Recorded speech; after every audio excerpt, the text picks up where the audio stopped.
We think these colors are ours, but they're not. It's like they have a life of their own. We use them in our art, but we're playing with stuff we just know so little about.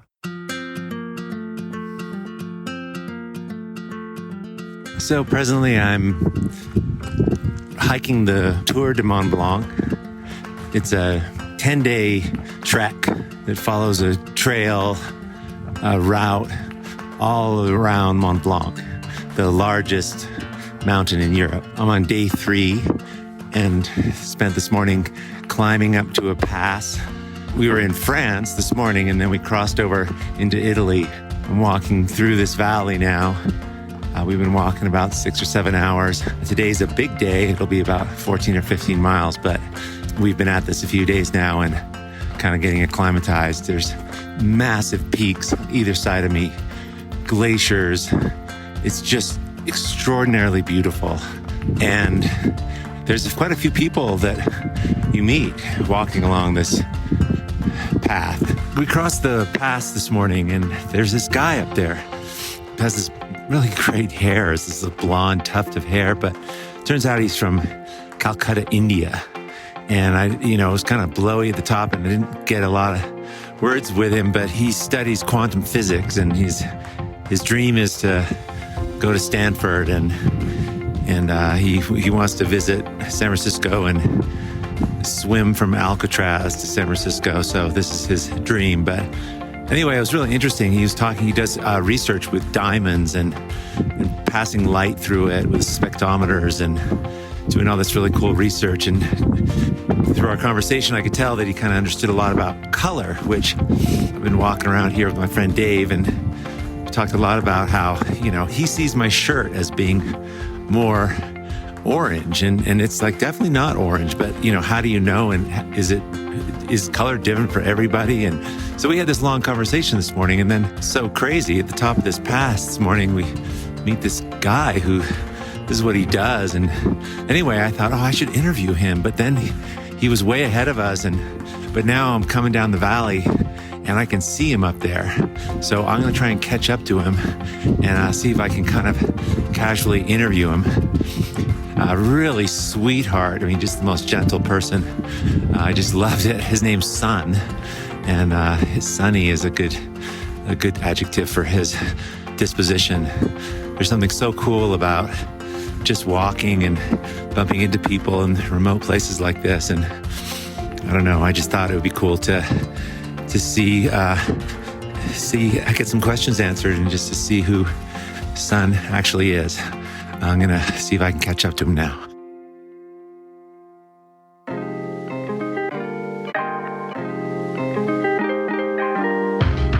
Welcome to Art2Life, a podcast for the creatively curious. My name is Nicholas Wilton, and each week I'll help you rediscover not just the art of your life, but the art in your life. Join me as we explore that perfect blue at twilight, the wild frontiers of art making, and the extraordinary joy of finding your way as you go. So go through that again about how we perceive color, how it's different for everybody. Like how we see color and what is color. I work with color all the time, but I don't totally understand it, so it's just interesting to talk to someone who, you study it, the light waves. Yeah, so I never thought that you would be doing an interview now. Yes. Well, we have a lot of miles and there's no one else here, so I thought I would grab you. Yeah, sure. So the way we see it is, firstly, when we have a black body, it cannot reflect any light. So a colorful object reflects light the way it does it. For example, if you shine a white light to it, okay? Say this sunlight is a white light. So what it does it absorbs all other frequencies. So you have, say, 10 frequencies, okay? Yeah. So this is your red. So it absorbs all other frequencies except one, okay? And the reason we see black color is it does not reflect any color. This one is oranges because it reflects one color. Okay, and so my shirt that I'm wearing right now, I'm hiking in this shirt. It's like what color is that? That's like an orangey red. Yeah. And for some reason, that color is what's reflected. Yes. So only that the photons of that colors are reflected. Okay, photons are the tiniest energy particles that are reflected from your shirt. That's why it looks orangish red. Okay. And like for example, this one is this can only reflect green. So we can see green. So this is the way, and then it goes to our retina and it vibrates some or oscillates some of our membrane in our retina. Then it processes some information through our neuron to our mind, and then mind decodes that vibration into color, and we see, oh, this is this color. Wow. Thanks. Wow. So everyone sees color or processes color differently. Yes. Yeah. Everyone gets information differently. So. And you're studying color because you're doing some work with, you said diamonds actually, and how that breaks up light waves. Yes. And what is that? I mean, what are you learning, or what are you trying to discover? I'm working with diamonds. So we have, original diamonds are only white ones. But if you see in reality, there are plenty of colorful diamonds. So these diamonds are colorful because there is some defect in it. Due to this defect, it absorbs some of the light that is incident on it, and this internal reflection is so high. That's why we see lots of color in diamond. So this is the feature of diamond, and I am studying to detect some frequency, or what frequency is incident, or what, for example, if you are shining a different light and you don't know how to detect it. So what we are doing is we are shining some light and see how it changes its color, or in physics sense we see it's how we can excite some electron from one state to another, and then through a process called Zeeman effect we see that it generates some magnetic field, and after studying that we can plot some function called ODMR, and then we can say that this frequency is incident on it. So and what could come of this? I mean, you're studying it because there's some use or some application of these diamonds, and you said white diamonds those don't have any impurities. So what kind of light do they emit, or spectrum? Yeah, so they do not have any impurity. So like they just reflect what they have. For example, I just told you that when we see a color, it means all other colors are absorbed. Only one color is reflected. So what diamond does it does not take any color. It just allows the color or the light to just pass on. And it comes through, and this is the question I have, when light passes through a prism, and that the prism is the diamond, right, in a way, and it somehow breaks up visible light into this spectrum. Yeah. Why is it always looking like that? Why does it break it up into that rainbow? Why not? I mean, why does it just break up that way? I don't understand that. I've always wondered. A rainbow is the same in every place, in every part of the world, and I just never, I mean, it's how we understand color. It's the color wheel. I teach this to artists, it goes from warm to cool.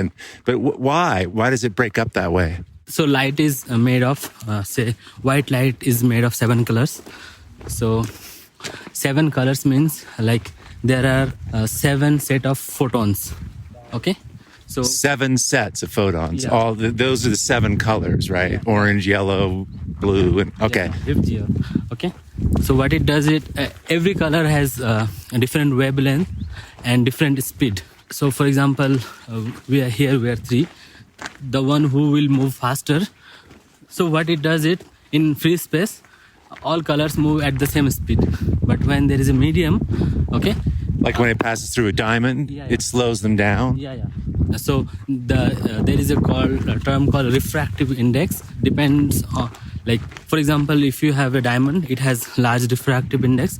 So all colors passes through at different speed. So because of this speed, like they reach at separate times, and they make this spectrum. And that's why diamonds are so beautiful, because we're seeing all these like colors, right? Sparkling with the color. Yeah. Also, like there is one thing about diamond, it reflects internally. So you see there are many internal reflections.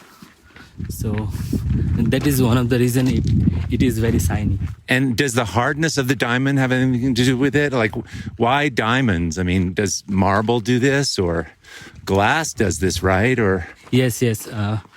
One of the reason is diamond is one of the hardest element. It's because it's carbon. It is made of fully carbon. Okay, and all carbon atoms are kind of fully tight. Okay. they fit together super tight. Yes. Yeah. So it's the carbon that fits together so tightly that creates the diamond. Yes.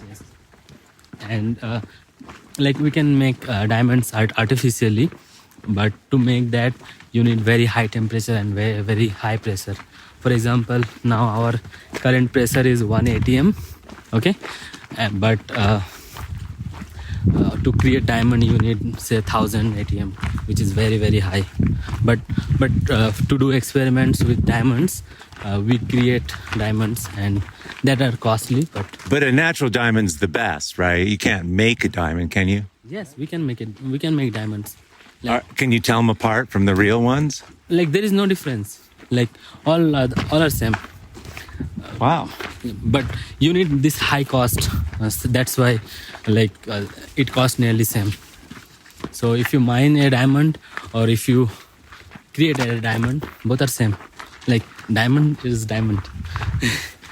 So I'm curious, son, you grew up in Calcutta, did you say? Yes. How did you get interested in quantum physics and color and light?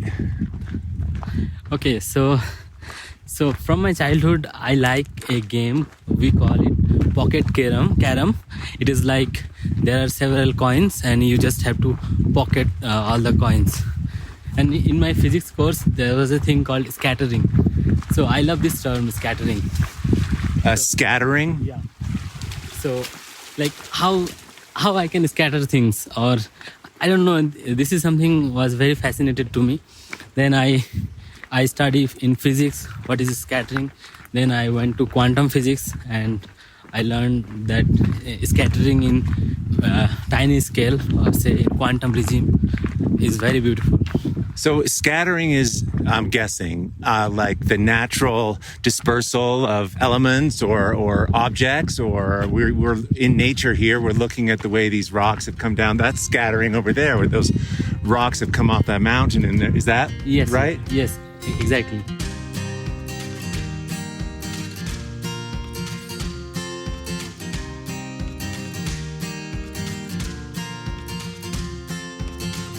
Okay. So I just had to stop that interview because it was just getting too windy and I could barely hear when I replayed it. But it was a fascinating conversation and it got my wheels turning about color. I just kept thinking about it on that walk and ever since then. And it was interesting. Like, I know color really, really well in terms of making it and using it. I feel so comfortable in this world, but kind of oddly adrift in the science of it. When I was re-listening to my conversation with Sun, I noticed that he would start veering off into physics and science, and I see how I tend to simplify things. He would say something and then I'd have to reframe it for myself and sort of maybe for you guys too, to like, wait, what? And this is something I do. And it was just sort of an interesting observation that even if I don't know what the thing is that I'm trying to simplify, I'll do it anyway. And so just to give you a warning that I'm really out of my depth here and I'm simplifying things more for myself just because I can't think about it in the way that he's describing it. I get lost. I'm so visual. I remember when I was doing chemistry and I was in this exam, and one of the questions had to do with determining the wavelength of a flea and an elephant. And it was just such a strong visual, and it was a time test, and I couldn't go on. I just couldn't I still remember it to this day. I mean, that was in college, and so it can be a challenge, but I think a lot of you guys are visual too. But this thing of color, it just got me thinking more and more. And okay, so I understand now that color, there's white light and it goes through a prism and colors are, with different wavelengths. And these wavelengths, these certain objects absorb parts of the white spectrum light and reflect the others. And that's what, when those wavelengths come into our eyes, there's these rods and cones, these photoreceptor cells in the retina of our eye. And then there's this magical interpretation that our brains create the color for us. So it's this incredible magical thing that goes on. It's not like the orange backpack is orange, and it's certainly not the same orange as for everybody. Orange is a personal thing. I mean, color is a personal thing. It happens in our brain, it's between our eyes and our brain, how we interpret it. And so that's really kind of amazing right off the bat. But then there was this other part that it turns out that, we interpret colors not just because of this sort of process that occurs when, in the photoreceptors, but we process them based on our experience of them. Like color is different for people based on their gender, their nationality, what their experiences have been of color. That's part of it. It's not just, there's a scientific thing that's happening, of the physics of it. There's this emotional component. So I started asking around to friends, what their interpretation of the color orange was. And I got just pretty crazy answers which really points out how different it is.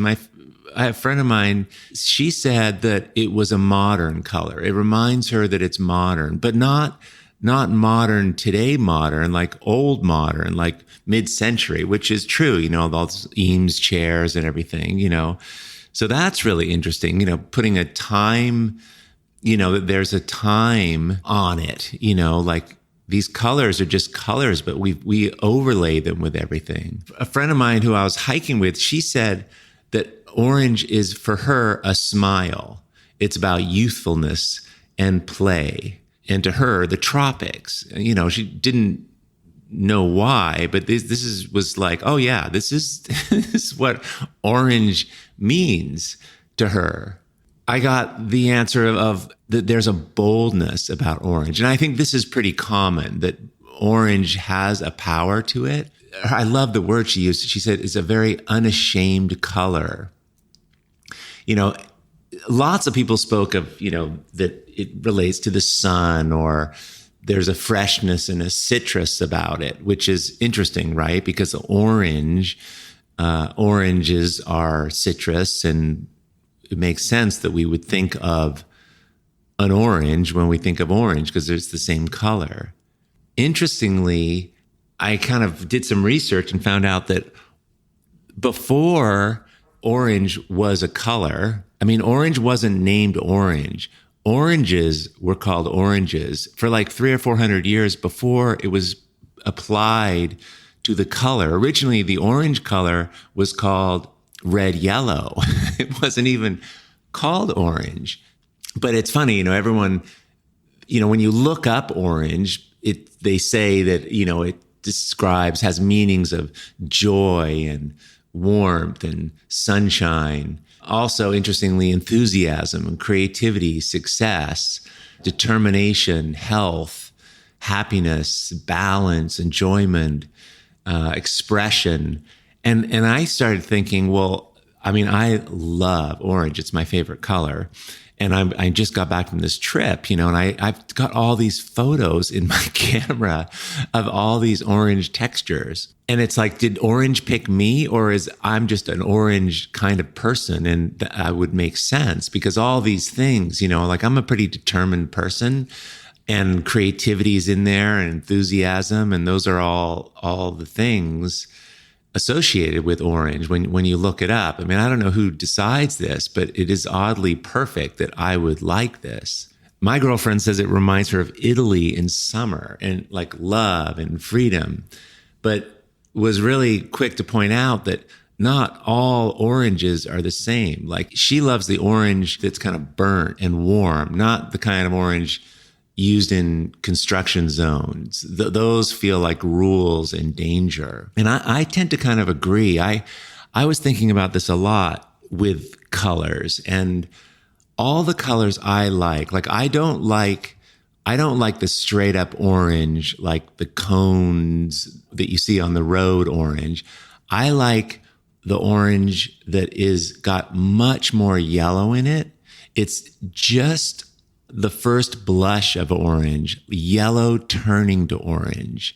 And then I also like orange almost like it's red, but it's almost orange. And so that's the same thing with most of the other colors. Like there's this really cool duck egg blue that I love it's blue, but it's got so much orangey yellow in it that it's just a little bit of blue. And I just think that's really interesting because I don't like things really obvious. I don't like being told what to do. And I don't like the sense that, okay, well, this is the color. I like a color, it's going to be orange or maybe not. Like there's some room in there. There's some spaciousness. There's this interesting thing that people spoke a lot about orange, about that it's kind of neutral. It's genderless.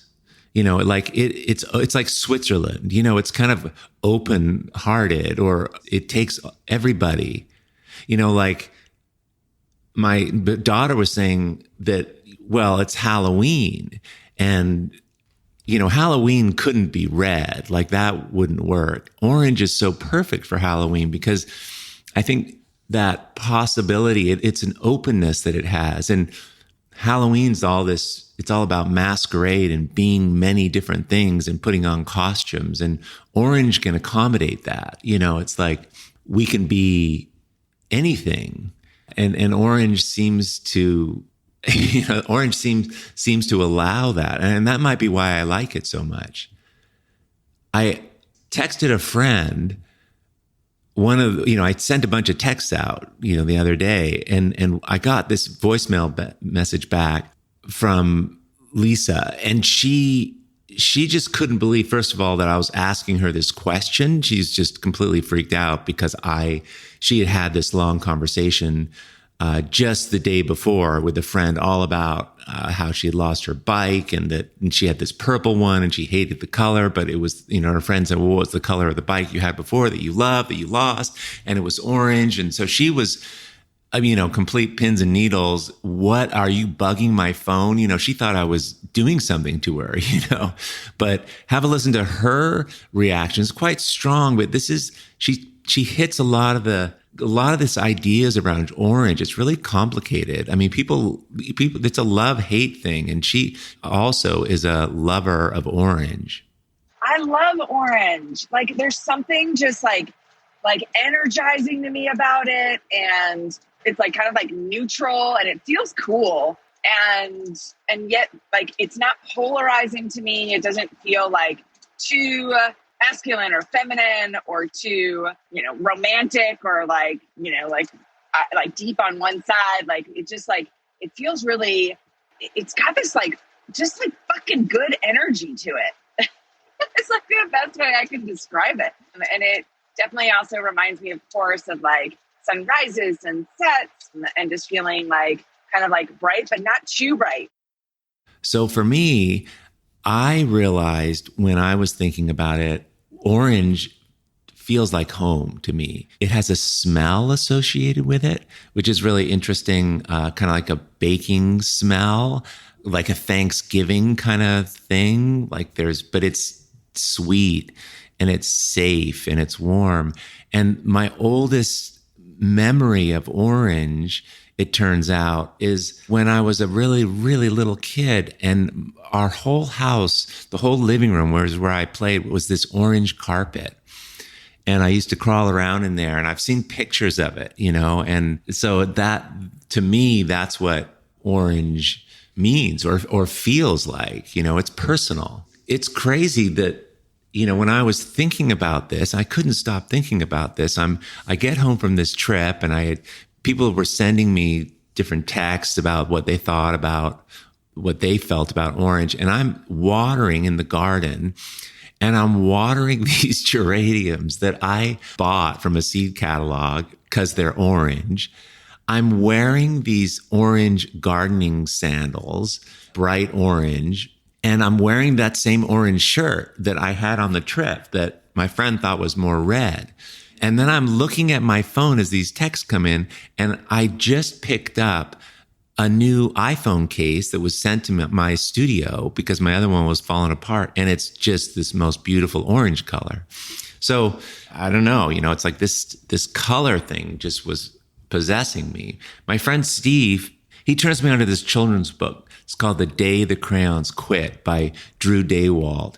And in this book, it's this really cute idea. That's really brilliant, actually, of all these crayons that, when this boy goes to open his crayons, there's all these messages, these letters from the crayons complaining about, they're tired of, black's tired of being used for outlining, and blue is sick of always being the sea. But the orange crayon, his letter, he's in an argument with yellow, and the orange crayon is quite pissed off and is no longer speaking to the yellow crayon and is trying to get this young boy to side with him about which of these colors is actually the color that's used for the sun. So here's the letter. I just think they're hilarious. The yellow crayon writes to the boy. So the name of the boy is Duncan. Dear Duncan, yellow crayon here. I need you to tell orange crayon that I am the color of the sun. I would tell him, but he is no longer speaking to me. And I can prove I'm the color of the sun too. Last Tuesday, you used me to color in the sun on your Happy Farm coloring book. In case you've forgotten, it's on page 7. You can't miss me. I'm shining down brilliantly on a field of yellow corn. Your pal and the true color of the sun, yellow crayon. And then the orange crayon writes in to Duncan. Dear Duncan, I see yellow crayon already talked to you, the big whiner. Anyway, could you please tell Mr. Tattletale that he is not the color of the sun? I would, but we're no longer speaking. We both know I am clearly the color of the sun because on Thursday, you used me to color the sun on both the Monkey Island and Meet the Zookeeper pages in your Day at the Zoo coloring book. Orange, you glad I'm here? Ha, your pal and the real color of the sun, orange crayon.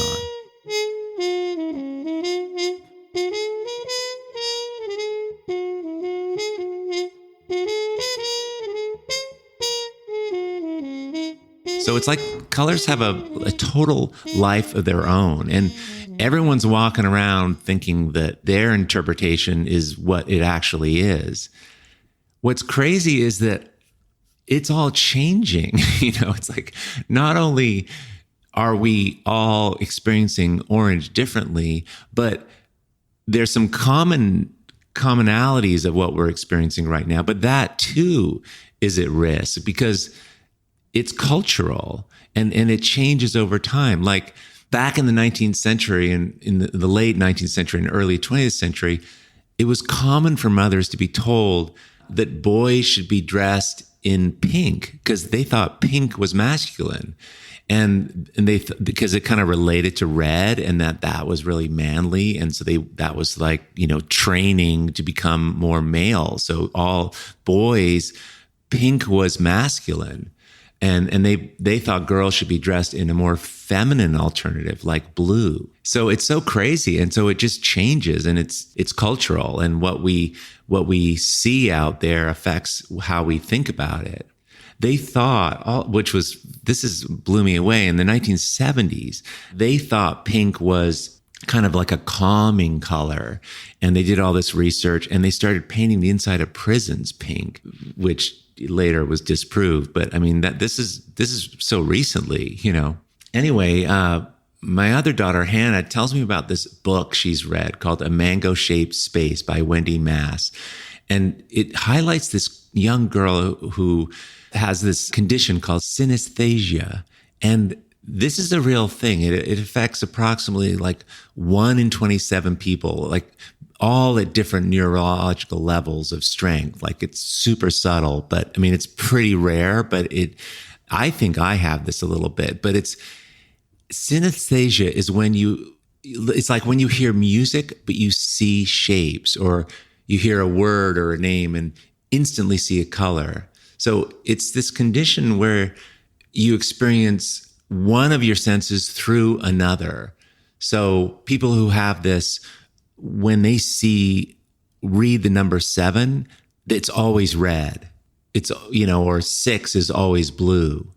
Or you might hear someone's name and you'll always see color. So it's so fascinating that's exactly, in a way, I feel like we have these associations, but for these people, and what's interesting is that they don't realize anything's wrong. Many of them discover that they're truly alone in seeing this way or in experiencing the world this way later in their life. Like I read about one person who had this condition, didn't know until college that it was only her that when, you know, she heard numbers, when she saw numbers, she always saw color. She just thought that's how the world was. Just so interesting. Anyway, we think these colors are ours, but they're not. It's like they have a life of their own. We use them in our art, but we're playing with stuff we just know so little about. You know, I thought that day that I was hiking, that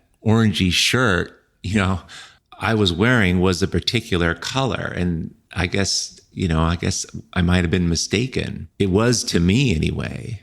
I love the fact that art making has so much to do with change. You know, we're always evolving, and our art reflects this. And it's hard. It's a hard thing to get used to. I mean, I teach a lot, and this is a big concept for people to get, that not knowing where this is going to end up is challenging. We want to know how things are going to be. And I'm pretty comfortable with not knowing what's going to happen next and how the art's changing and hopefully improving. But the constants in this was kind of the process that I use, and those materials and the colors and those paints. But those are changing too. So anyway, I just, in a way, think this makes art making that much more enticing. And, you know, I think it's just oddly synchronistic that I met this quantum science, you know, color researcher using diamonds. His name is Sun. His hair was dyed, has this beautiful orangey stripe on it. Sweetest guy. And he's from Calcutta, which when I think of India, I think of those gorgeous marigolds. I guess they're marigolds, those orange flowers, you know, that they have in all those celebrations, which is, that's my favorite color. Just such a kind soul, and so willing to have this really great conversation that started all this. What's crazy is that he gave me his name and number, and I lost it. So I don't know Sun's last name, and I don't know where he is now, but I'm hoping that when he hears this, if he hears this, And if you know him, pass it on that he'll reach out so I can finish this interview with him.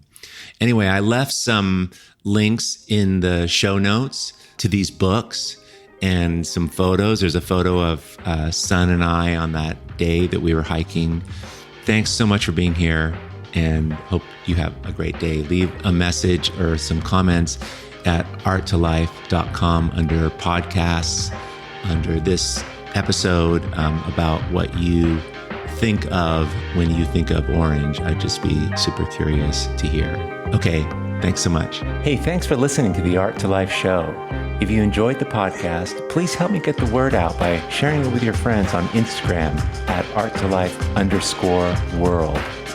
The recording of this and all episodes, along with a place to leave comments, see additional photos, and discover a whole new approach to making art, can be found by going to art2lifepodcast.com. And secondly, if you could leave a rating and review in whatever app you're listening on today, I would super appreciate it. It makes a big difference. And last but not least, before you go, if you'd like to be on my artist list, every Sunday morning I send out a video vlog all about art making. Go to art2lifepodcast.com to sign up. And all these links are in the show notes, of course. Thanks so much for being here, and we'll see you next week.